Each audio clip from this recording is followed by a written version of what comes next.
Hi hello friends, super കൺമണി സീരിയലിൻ്റെ promo വിശേഷങ്ങളിലേക്ക് എല്ലാ കൂട്ടുകാർക്കും സ്വാഗതം. അങ്ങനെ ബലരാമനെ കാണാനായിട്ട് ഭാഗ്യശ്രീ വരുന്നു കേട്ടോ. അതിനുശേഷം തന്നെ കാര്യങ്ങൾ പറയുന്നുണ്ട്. അച്ഛനും അമ്മയും ജയിലിൽ നിന്ന് പുറത്തായി.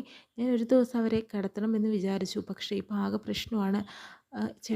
ചേട്ടൻ ഇവിടെ നിന്ന് ഇറങ്ങിയാൽ അവർ ചേട്ടനെയും എന്നെയും ഒക്കെ തീർക്കും. ആ ഒരു അവസ്ഥയിലാണ്. പിന്നെ സാഗർ സാറിനെ ഇവിടെ വെച്ചിട്ട് എന്നെ തീർക്കാനുള്ള പ്ലാനാണ് എന്ന് പറയുന്നു കേട്ടോ. അങ്ങനെ ബലരാമനും ആ ഭാഗ്യശ്രീയും കൂടി അവിടെ സംസാരിച്ചുകൊണ്ടിരിക്കുകയാണ്. പെട്ടെന്നാണ് ബലരാമനെ അവിടെ നിന്ന് പുറത്താക്കണം, വേറൊരു ഐസിയിലേക്ക് മാറ്റണം എന്നൊരു ഓർഡർ വന്നിരിക്കുന്നത് കേട്ടോ. അതനുസരിച്ച് ബലരാമനെ പുറത്തേക്ക് കൊണ്ടുപോകുന്നു. ആ സമയത്ത് കൃഷ അവിടെ നിൽക്കുന്നുണ്ട്. കൃഷിൻ്റെ കൈ പിടിച്ച് ബലരാമൻ പറയുന്നുണ്ട്, കൃഷെ അച്ഛനും അമ്മയും പൊന്നുപോലെ നോക്കിയേക്കണം. കാരണം എന്ന് വെച്ചിട്ടുണ്ടെങ്കിൽ അവർ കൂട്ടായി നീ എപ്പോഴും പുറത്തുണ്ടാവണമെന്ന് പറയുന്നു. പക്ഷേ ഈ ഒരു അപകടം അവരെ പിന്തുടർന്ന് വരുമെന്ന് പറയുന്നു കേട്ടോ. പക്ഷേ ക്രഷാണെങ്കിലോ അത് മൈൻഡ് ചെയ്യാതെ നിൽക്കുകയാണ് ചെയ്യുന്നത്. പക്ഷേ ബലരാമനെ എങ്ങനെ പുറത്താക്കാൻ സാധിച്ചു? പോലീസുകാരല്ല അതിനകത്ത് തന്നെ അവനെ ആക്കുമെന്ന് പറഞ്ഞത്. ഇപ്പം എന്താണ് സംഭവിച്ചത്? ആ സഹദേവനെ പോലെയുള്ള ആളുകൾ അതിനുശേഷം തന്നെ ഡോക്ടറോട് ചോദിക്കുന്നുണ്ട്, ഡോക്ടറെ എന്താ സംഭവിച്ചത്? ബലരാമനെ പുറത്താക്കാൻ കാരണം അത് ഞാനല്ലല്ലോ ചെയ്തത്, ഇത് ഒരു നിർദ്ദേശപ്രകാരം ചെയ്തതാണ്. ഒരു കമ്മീഷണർ വന്ന് നിങ്ങളോട് പറഞ്ഞിട്ടുണ്ടായിരുന്നു ഒരു ഭീഷണി സാഗർ സാറിനുണ്ടെന്ന്. അങ്ങനെ ബലരാമൻ ആണെന്നൊക്കെയാണ് പറഞ്ഞത്, അതുകൊണ്ട് തന്നെയാണ് മാറ്റിയതെന്ന് പറയുന്നു. ഇതാര് കാരണമാണ്? ആ കമ്മീഷണർ ആരാ ആളാണെന്ന് ചോദിക്കുക കേട്ടോ.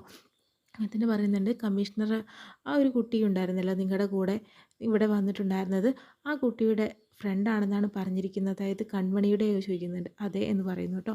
അങ്ങനെ തന്നെ കൃഷ് അച്ഛനും അമ്മയും കാണാനായിട്ട് വരുന്നു കേട്ടോ അകത്തേക്ക്. അങ്ങനെ സുജുവിനോടും സാഗറിനോടും പറയുന്നുണ്ട്, ബലരാമൻ പുറത്ത് പോയെന്നില്ലേ, എങ്ങനെയാണ് അവൻ പുറത്ത് പോയത്, ഞങ്ങൾക്കൊന്നും മനസ്സിലാവുന്നില്ല എന്ന് പറയുന്നു കേട്ടോ.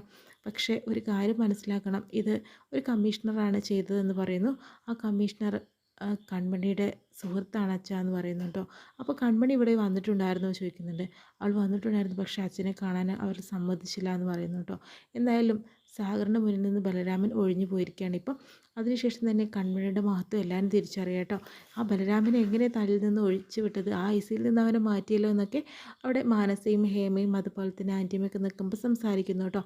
അപ്പോഴത്തേനും കൺമണിയാണ് അതിന് കാരണമെന്നും പറയുന്നുണ്ട്. കൺമണി വേറെ ആരുമല്ല, കൺമണിയാണ് ആ കമ്മീഷണറുടെ സുഹൃത്താണെന്ന് പറയുന്നു. കൺമണി അവരുടെ ആളാണെന്ന് പറയാട്ടോ ചെയ്യുന്നത്. അത് കേൾക്കുന്ന ഹേമയ്ക്കും അതുപോലെ തന്നെ മാനസയ്ക്കും ആൻറ്റിമയ്ക്കൊക്കെ ആകെ ഞെട്ടലാവുന്നു കേട്ടോ. കാരണം അവർ ഇത്രയും പ്രതീക്ഷിച്ചില്ല. ഇത്രയും കാണിച്ചുകൊണ്ട് പ്രമോ കഴിയുന്നു.